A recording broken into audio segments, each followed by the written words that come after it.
नमस्कार दोस्तों, स्वागत है आप सभी का एक बार फिर से हमारे YouTube चैनल पर। दोस्तों, धनतेरस का त्यौहार भगवान धन्वंतरी के जन्म के उपलक्ष्य में मनाया जाता है। मान्यता है कि धन्वंतरी ने समुद्र मंथन के दौरान अमृत से भरा स्वर्ण कलश लेकर प्रकट हुए थे। उन्होंने देवताओं को अमृत पिलाकर अमर बना दिया था। धनतेरस के दिन भगवान धन्वंतरी के साथ माँ लक्ष्मी और कुबेर देव की पूजा की जाती है। इस दिन बर्तन खरीदने की परंपरा है। दोस्तों, इस वर्ष 2023 में 10 नवंबर को धनतेरस है और धनतेरस पर कुछ न कुछ खरीदने का प्रावधान है। चाहे आप धनिया ही क्यों ना खरीदें, लेकिन धनतेरस के दिन जो भी चीज़ खरीदते हैं उसमें दोस्तों 13 गुना बढ़ोतरी होती है। इसीलिए लोग धनतेरस के दिन वाहन खरीदते हैं। बहुत सारे लोग गहने खरीदते हैं, सोना चांदी इत्यादि खरीदते हैं। तो दोस्तों, इस वीडियो में मैं आप लोगों को धनतेरस संबंधी संपूर्ण जानकारी बताने वाली हूँ। धनतेरस पर सिर्फ आप 2 रुपये की यह एक चीज़ लेकर आएँ, घर में चमक आ जाएगी। किस्मत में धन बरसेगा, कहने का मतलब है कि धन की बारिश होगी। आपके घर में सभी मार्ग में इतना ज़्यादा धन आना शुरू हो जाएगा जिसकी आप कल्पना भी नहीं कर सकते। देखिए, धनतेरस पर भगवान धन्वंतरी की पूजा होती है। धन्वंतरी को आयुर्वेद का जन्मदाता और ज्ञाता माना जाता है। बड़े ध्यान से देखना, तब आपको समझ में आएगा। और इस दिन हमें क्या खरीदना चाहिए ये भी मैं आप लोगों को बता रही हूँ। सिर्फ 2 रुपये की चीज़ इस दिन बहुत ही सस्ती, मात्र कुछ ही ऐसी चीजें होती हैं जिसे खरीदने से रोग और शोक ये दोनों मिट जाते हैं और जातक को सुख और समृद्धि की प्राप्ति होती है। आप अपने सामर्थ्य अनुसार आज बताई कुछ ऐसी सामग्री है जिसे आप खरीद सकते हैं। अब आखिर जानते हैं धनतेरस के दिन हमें क्या खरीदना चाहिए, बाकी इन दिन क्यों नहीं खरीदना चाहिए। देखिए, जो धनतेरस का दिन होता है यह धन प्राप्ति करने का सर्वश्रेष्ठ दिन माना जाता है। धनतेरस के दिन जो भी वस्तुएं खरीदते हैं उसमें 13 गुना ज़्यादा प्रभाव बढ़ जाता है।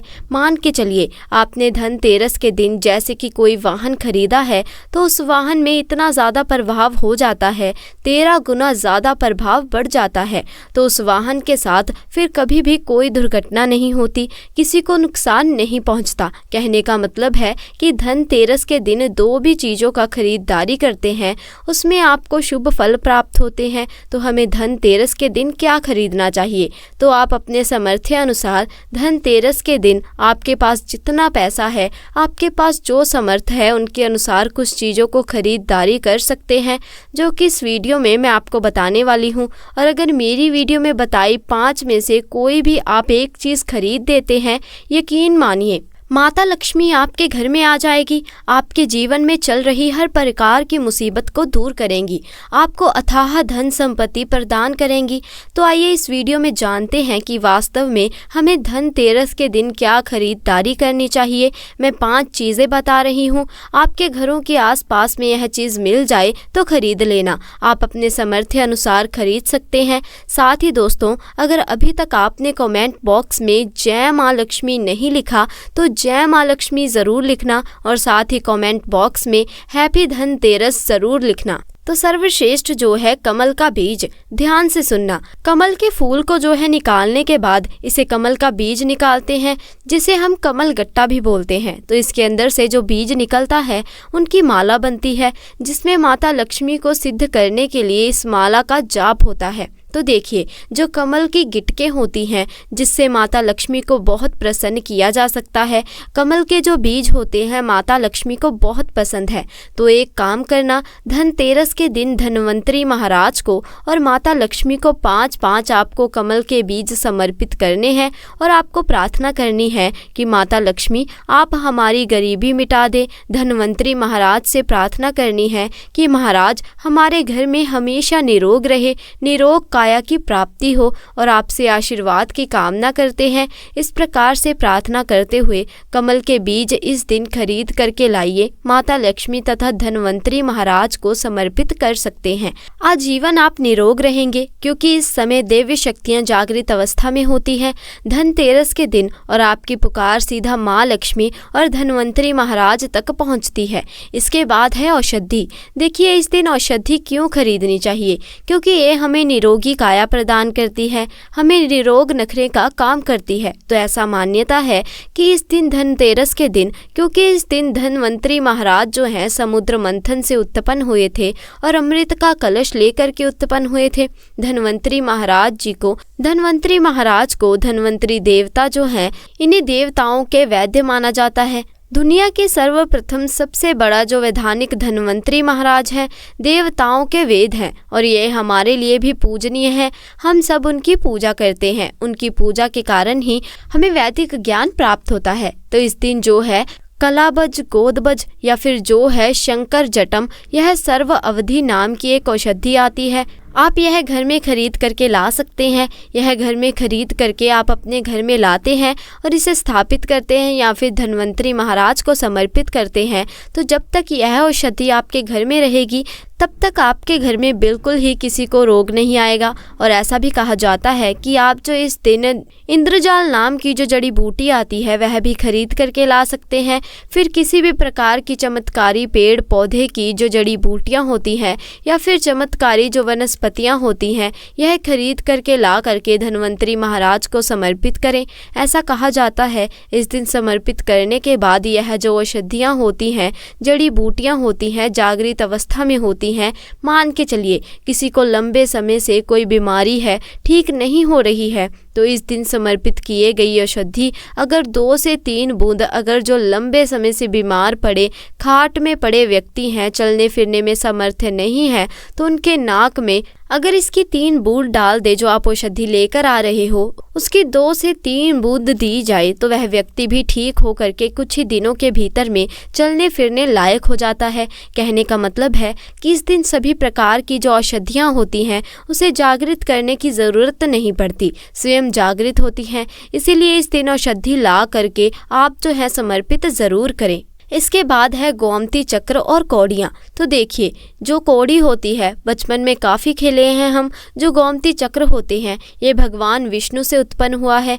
एक धार्मिक कथा के अनुसार जो गोमती चक्र है भगवान विष्णु से उत्पन्न हुए हैं, कौड़ी माता लक्ष्मी से उत्पन्न हुए। इसके बारे में एक कथा है, मैं कथा भी बता देती हूँ। तो इस दिन आप अपने सामर्थ्य अनुसार 5 गोमती चक्र और 5 कौड़ी ज़रूर लाना। पीली कौड़ी ज़रूर लाना। पीली कौड़ी को माता लक्ष्मी का वाहन कहा जाता है, क्योंकि माता लक्ष्मी भी समुद्र मंथन से उत्पन्न हुई, समुद्र से उत्पन्न हुई है और कौड़ी भी समुद्र से उत्पन्न हुई है। ऐसा कहा जाता है जिस स्थान में कौड़ी हो वहाँ पर माता लक्ष्मी खुद ही चली आती है। जिस प्रकार जो चुंबक होती है लोहे को अपनी तरफ आकर्षित करने का काम करती है, उसी प्रकार जो एक कौड़ी है यह धन लक्ष्मी को अपनी तरफ आकर्षित करती है। तो हमारे धर्म शास्त्र कहते हैं कि इस दिन गोमती चक्र और कौड़ी माता लक्ष्मी को ज़रूर समर्पित करना चाहिए। गोमती चक्र समर्पित करने से जो गोमती चक्र का स्वाभाविक स्वभाव है ये आपके जीवन में चल रही परेशानियों को समाप्त करते हैं। गोमती चक्र का सरल प्रभाव है, यह स्वयं प्रभाव दिखाते हैं। जिस घर में गोमती चक्र रखा हो उस घर में किसी भी प्रकार का बाध नहीं आने देते। तो 5 आपको गोमती चक्र लेने हैं और 5 आपको पीली कौड़ी लेनी है। अगर आपका समर्थ है तो आप जो है 21 गोमती चक्र और 21 पीली कौड़ी ज़रूर लेना और आप जो है माता लक्ष्मी को इस दिन समर्पित कर देना। या फिर घर के किसी बच्चे को नज़र दोष लगे, घर में किसी बच्चे को जल्दी नज़र दोष लग जाता है, तो यह काम ज़रूर करना। इस दिन गोमती चक्र को लाल कपड़े में बांध करके जो छोटे बच्चे को नज़र दोष लग जाते हैं उसे पहना देना। आजीवन नज़र दोष नहीं लगेगी। तो फिर जिनके घर में लंबे समय से बीमारी है, जो बीमारी से छुटकारा पाना चाहते हैं, खुद आपको कोई रोग हो, आप चाहते हो रोग से आपको मुक्ति मिल जाए, या फिर कोई लोग आपके ऊपर किया कराया कर देते हैं, तो आपको इस दिन 7 गोमती चक्र और सभी से 7 बार उतार कर किसी बहते हुए जल में बहा देना। बहते हुए जल की निर्मल धारा में प्रवाहित कर देना। बिल्कुल ही जल की धारा के साथ में आपके शरीर के किए गए तंत्र विकार गोमती चक्र खींच लेंगे, बहा देंगे और आप आजीवन बीमारी से मुक्त रहेंगे। इसके बाद है झाड़ू। मैं आप सभी दर्शकों को इस प्रकार संपूर्ण जानकारी बताऊंगी, क्लियर जानकारी बता रही हूँ, ताकि आप सभी दर्शक इस चीज़ को खरीदते समय झिझके नहीं। झाड़ू इस दिन क्यों खरीदनी चाहिए? क्योंकि झाड़ू को माता लक्ष्मी का स्वरूप माना जाता है। धर्मशास्त्र भी कहते हैं जो झाड़ू है ये माँ लक्ष्मी है और ये जो कचरा है ये राहु है। तो जो झाड़ू है हमारे घर से कचरे को बाहर फेंकने का काम करती है, अर्थात झाड़ू से कचरे को घर से बाहर निकालते हैं। तो झाड़ू को लक्ष्मी कहा जाता है, कचरे को राहु। तो झाड़ू रूपी जो लक्ष्मी है कचरे रूपी राहु को हमारे घर से बाहर फेंकने का काम करती है। जहाँ पर गंदगी वातावरण हो वहाँ पर राहु आते हैं, वहाँ पर केतु आते हैं, वहाँ पर फिर नकारात्मक चीज़ों का प्रभाव बढ़ जाता है। इसलिए झाड़ू घर में रखने से झाड़ू सकारात्मकता लाती है।